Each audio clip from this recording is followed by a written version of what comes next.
so many of you here on such a cold, blustery winter day. Not as many as will be at Taylor Field in Regina in an even colder day, but nevertheless, we're socialists and that's entertaining. It's obviously very exciting for those of us who've been associated with the Register to be celebrating its 50th anniversary. I think the first thing we need to say, those of us who have been involved in editing it, that this could not have been achieved, this milestone, had it not been for a unique brand of individuals who, for reasons only known to themselves and their closest loved ones, decide to become socialist publishers, decide to enter into the capitalist marketplace as independent publishers, and at no little sacrifice to their time, their energy, and above all, of course, their pocketbooks. They sustain a venture like the Register. The original publisher of the Register, and still one of its co-publishers, has been Merlin Press in London. It was the brainchild and run as a one-man show pretty well by Martin Eve, who was a very close friend of E.P. Thompson. And it was Thompson and Lawrence Daly, the miners' union leader from Fife, and later the National Union of Miners national leader in Britain, and Ralph Miliband and John Saville, who after a particularly nasty run-in with the board of New Left Review in April 1963, came back to Miliband's flat in Hampstead in London and conceived the Register as an annual. And they actually had intended to call it something as boring as the Socialist Annual, until Martin Eve, the publisher, who gave them all of the advice they needed on what ought to be charged in order to make it financially viable, etc. It was Martin Eve who 6 months later, in November 1963, came up with the title, the Socialist Register. And he was drawing on Cobbett's Political Register, William Cobbett's Political Register, which had figured very prominently in E.P. Thompson's The Making of the English Working Class, which was published that year, 1963. Now, from the beginning, what made the Register viable was that Monthly Review Press, from 1964 on, agreed to become a co-publisher, not in the sense of playing any role in actually all of the editorial work, all of the printing, etc., but in the sense of a guaranteed purchase of X number of copies. And I don't know whether Monthly Review got to 1,000 copies a year, if they did at the beginning or later on, but what made it viable was that guaranteed 1,000 copies a year. And if Monthly Review Press wasn't selling them all, they took a hit. They sat in their warehouse.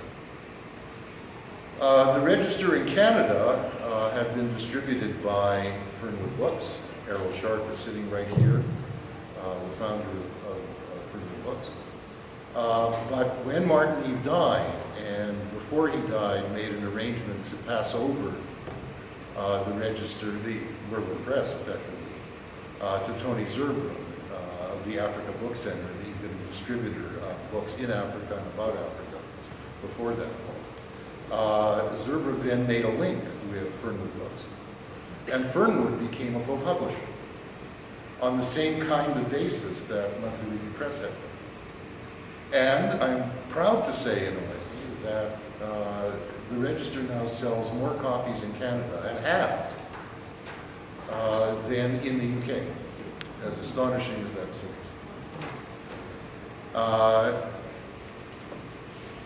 It's significant for a couple of reasons, beginning my talk this way. And therefore, I want to express my thanks not only to Harold, but to Lindsay Sharp, who distributes through Brunswick Books now the Register and does a terrific job doing so. Wayne Anthony's role is increasingly important, etc.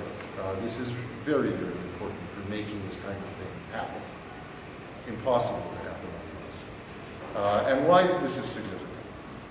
I think a number of reasons. One,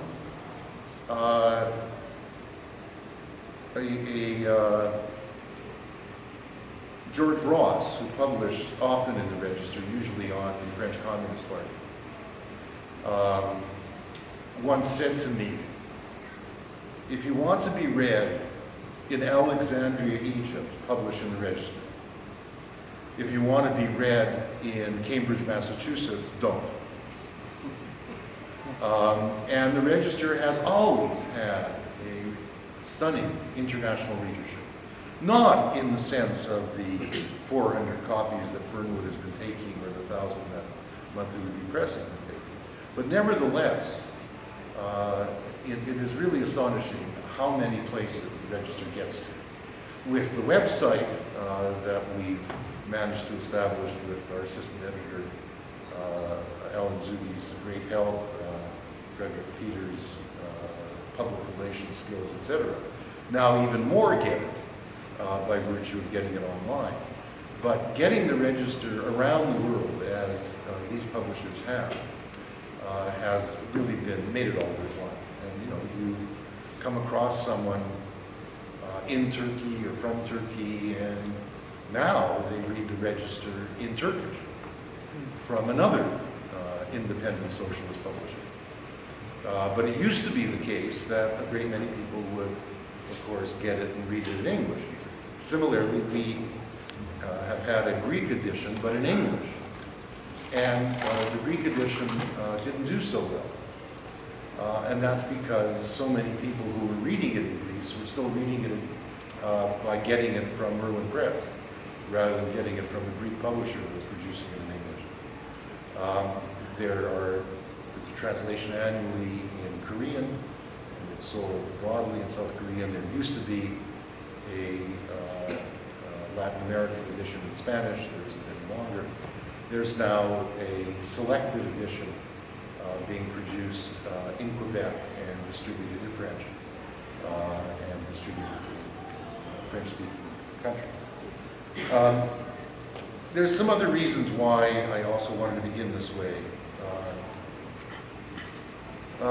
Others who produce socialist magazines, journals, those who produce historical materialism or New Left Review have often, with some impatience, said to me and Greg, why are you sticking with Merlin Press? Why don't you go to one of these publishers that'll get you into university libraries as part of a package of academic journals? And they don't get it. I mean, they just don't get what we want to be and what the Register is.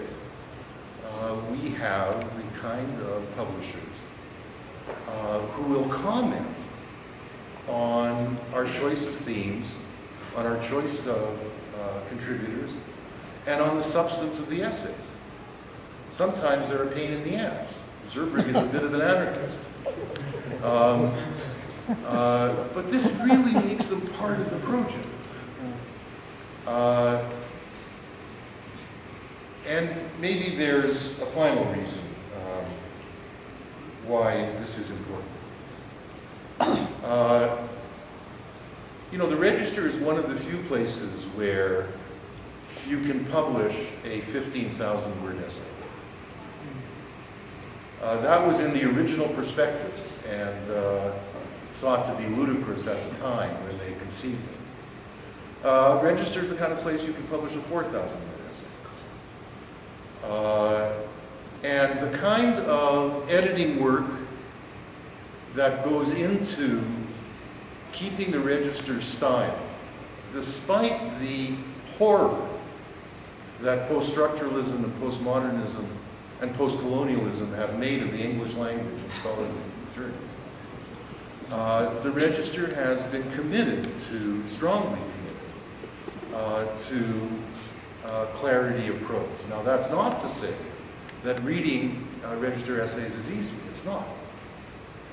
Miliband used to say the Register should be hard to read and hard to write from. And he meant by that, that since the kind of essays we publish are challenging for the reader, people who were writing had an obligation, and the editors had a special obligation, and the publishers had to put up with this, had a special obligation that the essays be as readable as possible. And one of the senses in which I think the Register has been consistent is that we've managed to maintain that commitment. I won't say much more, and then I'll introduce the rest of the panel. All of them are Register contributors, Register editorial collective members, or friends thereof. But I would just say that there have been two objectives, I think, from the beginning that have kept the Register going. One is a commitment, a concern to develop Marxist analytic capacities. The Register was conceived at a time when the doctrinaire Marxism of the CPs of Marxism-Leninism was under assault.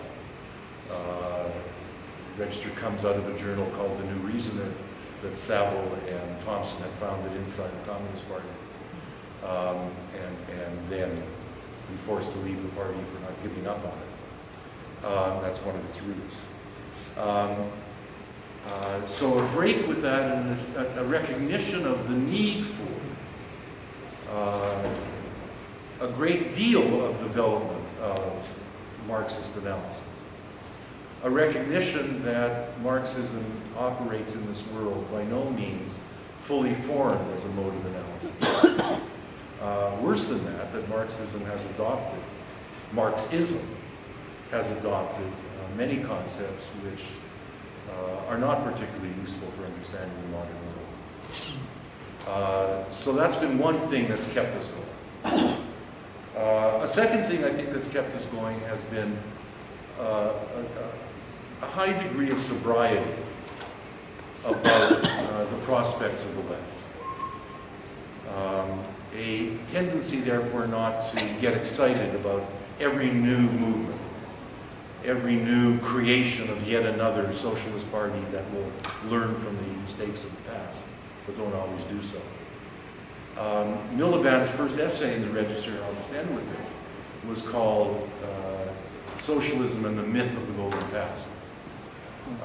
It begins by noting that it's taken for granted now that socialism is in irrevocable decline. He's writing this in '64.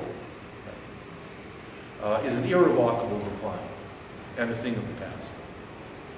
And he says, well then, you would think that it would be blatantly obvious that one could look back in history and see a time when socialism was of great strength.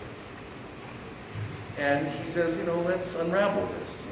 The movements at the time of Marx was writing, from the Chartists to the 1848 revolutions, all the way to the Paris Commune, hardly were adequate in their inchoate and ill-formed struggles to take on capitalism at the height of industrial capitalist development in the mid-19th century.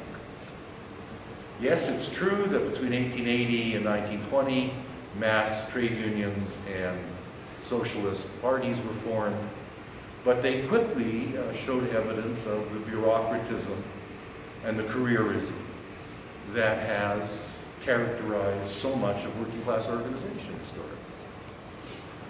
Yes, after World War I, there was the Russian Revolution, but it was premised on the expectation that it would kick off revolutions elsewhere in Europe, above all in Germany. And in that sense, the really notable fact about the interwar years was the defeat of the German Revolution and the Nazi capture of power in Germany. And although certainly amongst intellectuals in certain countries, socialism, Marxism became attractive in the 1930s, he says, you should not imagine for a moment that most people at Oxford and Cambridge went off to fight in Spain. So I think with that perspective on what a mountain socialists need to climb, with a modest sense, in that sense, of our accomplishments, not that dissuades contributors to the register. I think not. But it does, I think, introduce sobriety with regard to expecting that the revolution's around the corner, or that if we fail to convince people to be socialists on the basis of the theory, the tendency of the rate of profit to fall, and the inevitability of capitalist crises, that we now will find it easy to convince people to be socialists because of the ecological crisis. And I think that applied to the way the Register looked at national liberation movements, and who it invited, like John Saul, obviously, to do the kind of analyses of those movements, not in any sense to denigrate them, but to look very carefully at the contradictions they ran into and the implications that had for their success. So I'll stop at that, but let me introduce